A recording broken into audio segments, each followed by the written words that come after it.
Jeder von uns produziert kiloweise Plastikmüll. Ab in die gelbe Tonne und der Fall ist erledigt. Leider nein, denn Plastik ist sehr langlebig. Vieles landet irgendwann über Umwege dann doch im Meer.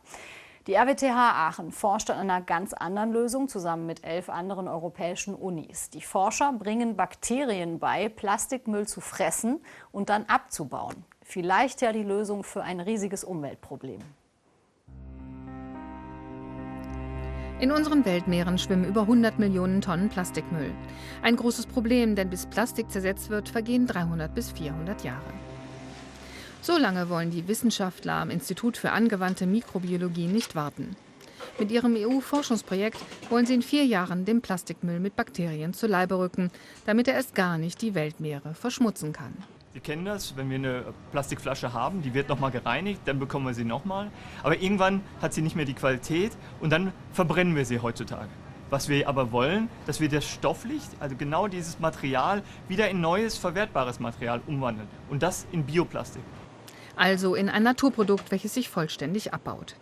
Die dazu notwendigen Bakterien stammen aus dem Waldboden. Sie werden mikrobiologisch behandelt und erhalten so den Auftrag, Plastik in Bioplastik umzuwandeln. Ein Roboter pickt die so veränderten Bakterien auf und setzt sie auf eine mit Blut versetzte Nährflüssigkeit. Danach muss man ein paar Tage warten. Die Exemplare, die besonders gut im Plastik zersetzen sind, erkennt man daran, dass sie auf dem Nährboden größer werden als die anderen und einen sogenannten Hof entwickeln. Mit diesen Superbakterien kann man weiterarbeiten. Wir würden jetzt quasi einige ausselektieren, die hoffentlich dann besser sind. Die würden wir dann in Flüssigkultur, also quasi in so ein Nährmedium, reinbringen, damit wir wirklich testen können, ob die auch wirklich so ein Plastik abbauen können. Ja, und hoffentlich werden wir dann sehen, dass die sich vermehren und die werden dann quasi so trüb. Und das ist dann für uns eine Indikation, dass die Bakterien auch wirklich was getan haben.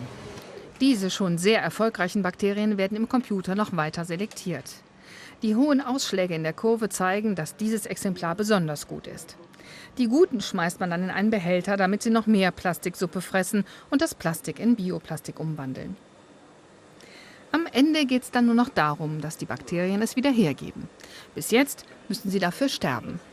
Wir versuchen, die Bakterien so weit zu bekommen, dass die Bioplastik ausscheiden. Das heißt, die sterben nicht mehr, die können weiter produzieren. Und damit sind die dann viel effizienter. Die weißen Punkte in den Bakterien sind alles schon Bioplastikhügelchen. In 4 Jahren soll der ganze Prozess im Labormaßstab funktionieren und dann weiter für die Industrie entwickelt werden. Am Ende sieht das Bioplastik dann so aus. Daraus könnte man wieder Tüten, Flaschen oder auch Bioklebstoff für Kunststoffe machen, die sich alle rückhaltlos in der Natur abbauen. Das Aachener Projekt wird von der EU finanziert, denn die hat große Pläne. Bis 2020 sollen 50% der PET-Kunststoffe, das sind die von den Plastikflaschen zum Beispiel, recycelt werden. Und bei den PU-Schäumen, zum Beispiel in ihren Autositzen, da sollen es 70% Recyclingquote sein. Und dazu braucht es zum Beispiel die Aachener Forscher und ihre Bakterien.